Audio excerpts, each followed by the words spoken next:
విజయవాడ, విశాఖపట్నం, రాజమండ్రిలోని అమ్మవారి ఆలయాలు శ్రావణ మాసం 2వ శుక్రవారాన్ని పురస్కరించుకొని సందడిగా మారాయి.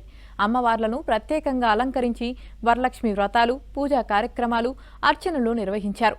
శ్రావణ పౌర్ణమికి ముందు వచ్చే శుక్రవారం రోజున వరలక్ష్మి వ్రతాన్ని చేసుకోవడం అనాదిగా వస్తున్న సాంప్రదాయం.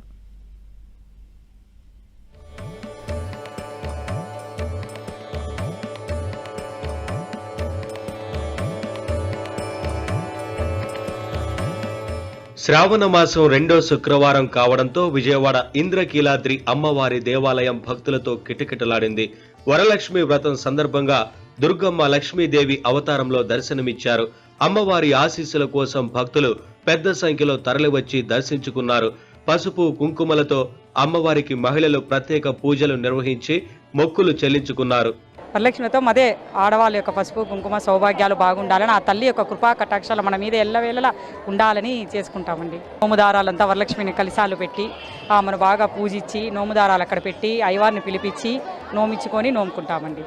అందరినీ పిలుచుకొని అందరికి వాయినాలు ఇచ్చుకుంటే అమ్మవారి కృపా కటాక్షం అందరిపైన ఉండాలని చెప్పి చేసుకుంటాం, సౌభాగ్యంగా ఉండాలని చేసుకుంటాం. విశాఖ నగరంలోని అమ్మవారి ఆలయాలు శ్రావణ మాసం 2వ శుక్రవారం సందర్భంగా సందడిగా మారాయి.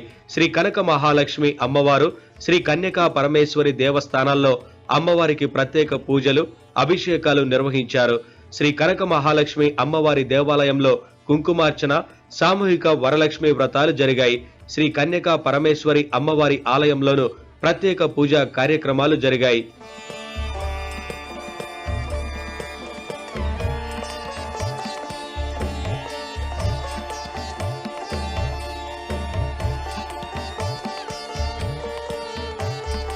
అటు రాజమండ్రిలోనూ వరలక్ష్మి వ్రతం సందడి నెలకొంది.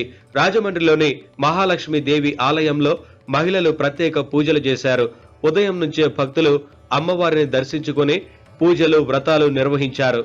అందరూ ఇంటి వద్దన వరలక్ష్మి వ్రతం చేసుకొని ప్రత్యేకంగా రాజమండ్రిలో మహాలక్ష్మీదేవి ఆలయాన్ని సందర్శనకు మాత్రం ప్రత్యేకించి అందరూ ప్రతి ఒక్కరూ వస్తారండి. ఇక్కడే కాకుండా చుట్టుపక్కల గ్రామాల వాళ్ళు కూడా వచ్చి దర్శనం చేసుకుంటారండి. అమ్మవారు వరలక్ష్మీదేవి, మహాలక్ష్మీదేవి, అష్టలక్ష్ములు అన్నీ కలిపి ఉన్న మహాలక్ష్మీదేవి అండి, వైకుంఠవాసిని. ఈ అమ్మ 18 చేతులతోటి పరిపూర్ణంగా ఉండి అందరినీ ఆశీర్వదిస్తూ ఉంటుందండి. అందుకు ఈ అమ్మ దర్శనం చేసుకుంటే మనం వైకుంఠం వెళ్ళి వచ్చినట్టుగానే అందరూ భావిస్తారండి. సౌభాగ్యం, సంపదలు, కుటుంబ శ్రేయస్సు కోసం మహిళలు ఈ మాసంలో ఆచరించే వాటిలో వరలక్ష్మి వ్రతం ప్రధానమైనది.